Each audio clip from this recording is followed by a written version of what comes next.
اور اس کے بعد کوئی ایسا فرقہ کہ جس نے نبی کریم صلی اللہ علیہ وسلم کی شان میں زبان دراز کی ہو، آپ کوئی ایسا فرقہ نہیں بتا سکتے کہ جس کے رد میں اعلی حضرت امام اہل سنت رسالے ترتیب نہ دیے ہو یا نہ لکھے ہو. اور اس میں سب سے بڑا فتنہ مرزا غلام احمد قادیانی کا. اور یہ بات ریکارڈ میں موجود ہے. اہل حدیث حضرات کے بہت بڑے عالم ثناء اللہ امرتسری نے تو جناب 1912 میں نہایت دھوکے میں یہ فتویٰ جاری کر دیا اور سمجھ نہیں پائے کہ قادیانیوں کے پیچھے نماز جائز، نماز تک جواز کا فتویٰ دے دیا گیا. عزیزان گرامی، امام اہل سنت نے کئی رسائل گویا حضور علیہ الصلوۃ والسلام کے ختم نبوت کے سلسلے میں تحریر فرمائے. ایک بورڈ بنا اور وہ علماء کی نگرانی میں رہا اور مسلسل وہاں سے مرزا غلام احمد قادیانی کے خلاف رسائل شائع ہوتے رہے.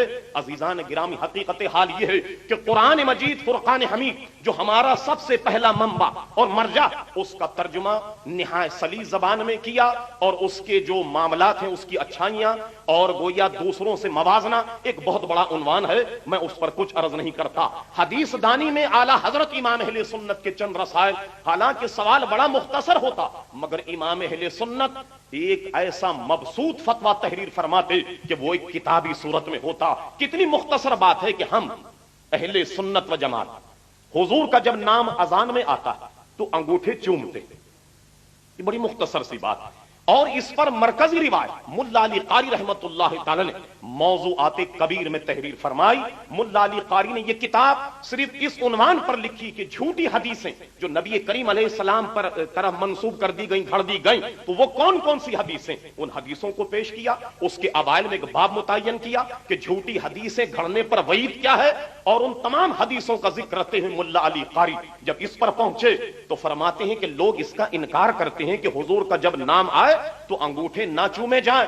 میں ملا علی قاری کہتا ہوں کہ جب یہ بات صدیق اکبر سے ثابت ہے تو کیا کسی اور دلیل کی ضرورت ہے؟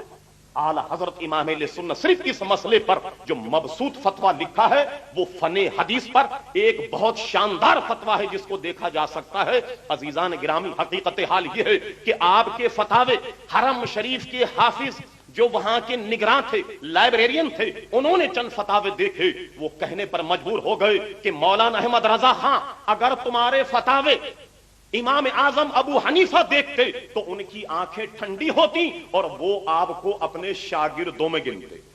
یہ حال اعلی حضرت امام اہل سنت. عزیزان گرامی، جنہوں نے اعلی حضرت پر کام کیا، عربی کو دیکھیے، آپ سب کو چھوڑیے، صرف آپ فتاوی رضویہ کی پہلی جلد کا خطبہ دیکھیے کہ فقہ حنفی کی کتابوں پر اس طریقے سے موتیوں کی طرح جڑ دیا کہ کہیں سے عربی کی عبارت بھی نہیں ٹوٹی، اور فقہ حنفی کی مبسوط کتابوں کے نام ایسے گنوائے کہ وہ عربی زبان کا ایک مرقع اور مسجع ہے.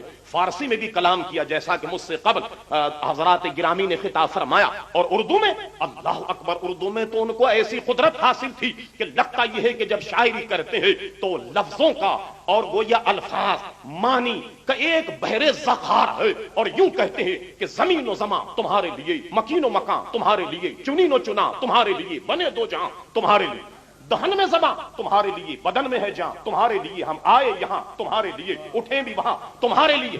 کہتے ہیں نہ عرش بری، نہ لوح مبین، نہ روح امی، کوئی بھی کہیں خبر ہی نہیں، جو رمزیں کھلی ازل کی نہا تمہارے لیے.